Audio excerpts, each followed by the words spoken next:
కాశీ పుణ్యక్షేత్రం గురించి, దాని వైభవం గురించి ఎంత చెప్పినా తక్కువే. ఈ స్థల మహత్యం గురించి సంపూర్ణంగా వివరించటమంటే దేవతలకు కూడా సాధ్యం కాదేమో. సముద్రంలో నీటి బిందువు లాంటి ఈ సంక్షిప్త సమాచారం తెలియజేయటం జరుగుతుంది. హిందువులు జీవితంలో ఒక్కసారైనా ఈ దివ్యమైన క్షేత్రాన్ని దర్శించి తీరాలి. ఈ క్షేత్ర దర్శనం వలన బాహ్య సౌందర్య దృశ్యాల కంటే అంతర్ముఖ ప్రయాణానికి సోపానమవుతుంది. చిత్తశుద్ధితో ఎవరైతే ఈ స్థలాన్ని దర్శిస్తారో వారి లోపల అనేక మార్పులు కలిగి ఆత్మజ్ఞానం కలిగిస్తుంది. కాశీ పట్టణం గొడుగు లాంటి పంచక్రోశాల పరిధిలో ఏర్పడ్డ భూభాగం.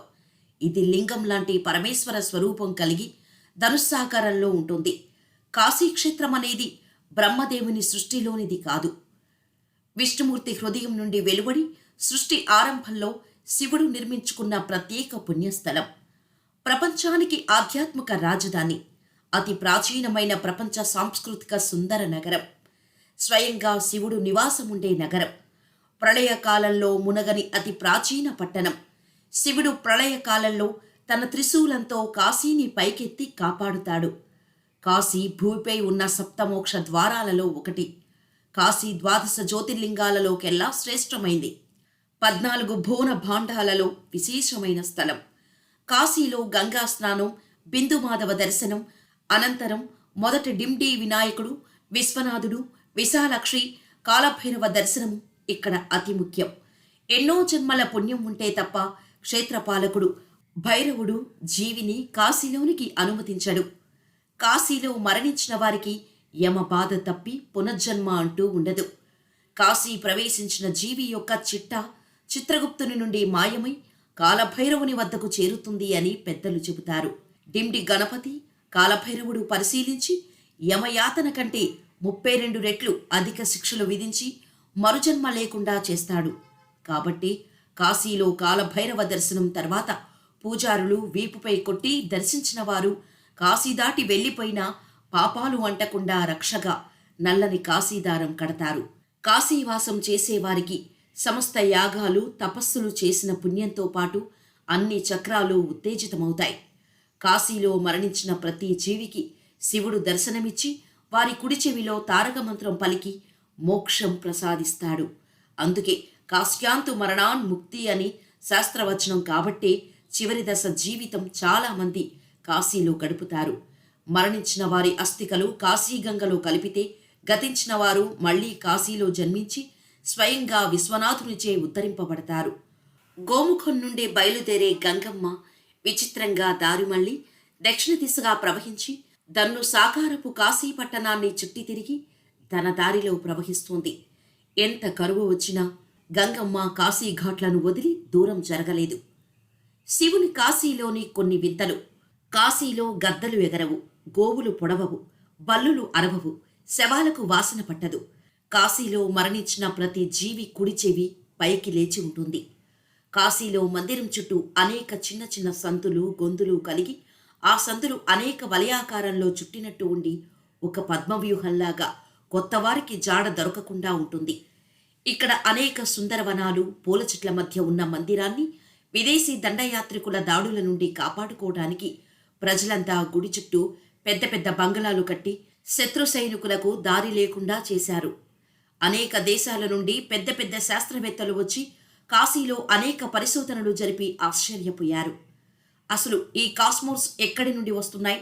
అప్పటి పూర్వీకులు శక్తి చలనం ఉన్న చోటల్లా మందిరాలు నిర్మించారు. అంత పరిజ్ఞానం ఆ రోజుల్లో వారికి ఎక్కడిది అని ఆశ్చర్యానికి గురి చేసేలా ఉంటాయి. కాశీ విశ్వేశ్వరునికి శవభస్మ లేపనంతో పూజ ప్రారంభిస్తారు. కాశీలోని పరాన్న భుక్తేశ్వరుణ్ణి దర్శిస్తే జీవికి పరుల అన్నం తిన్న రుణం నుండి ముక్తి లభిస్తుంది. కాశీక్షేత్రంలో పుణ్యం చేస్తే 1,000,000 రెట్ల ఫలితం ఉంటుంది. పాపం చేసినా 1,000,000 రెట్ల పాపం అంటుకుంటుంది. విశ్వనాథుణ్ణి అభిషేకించిన తర్వాత భక్తుల చేతిరేఖలు మారిపోతాయంటారు.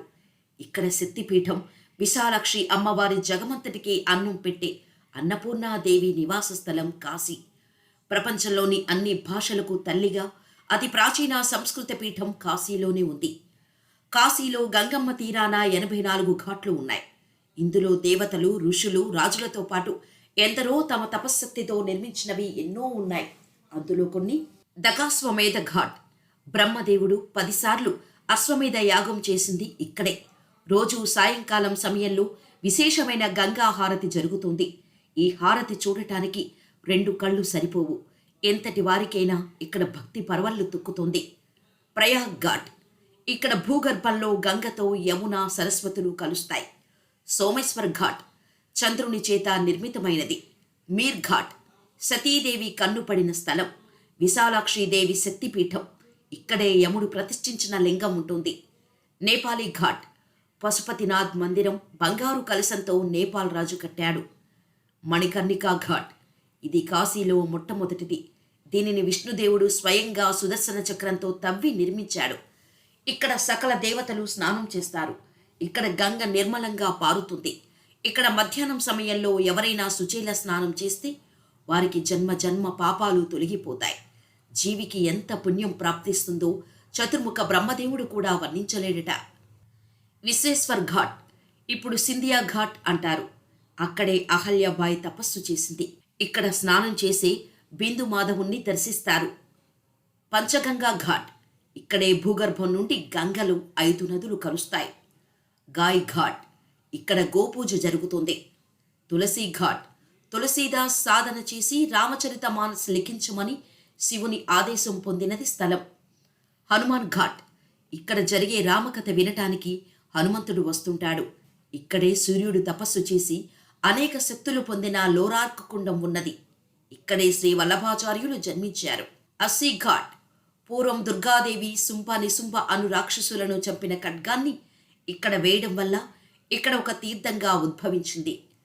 హరిశ్చంద్ర ఘాట్ సర్వం పోగొట్టుకొని హరిశ్చంద్రుడు ఇక్కడ శవదహనం చేసే కూలిగా పనిచేసి దైవ పరీక్షల్లో నెగ్గి తన రాజ్యాన్ని పొందాడు.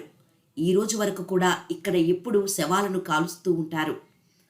మానస సరోవర్ ఘాట్ ఇక్కడ కైలాస పర్వతం నుండి భూగర్భ జలధార కలుస్తోంది. ఇక్కడ స్నానం చేస్తే కైలాస పర్వతం చుట్టిన పుణ్యం లభిస్తుంది. నారద ఘాట్ నారదుడు లింగం స్థాపించాడు.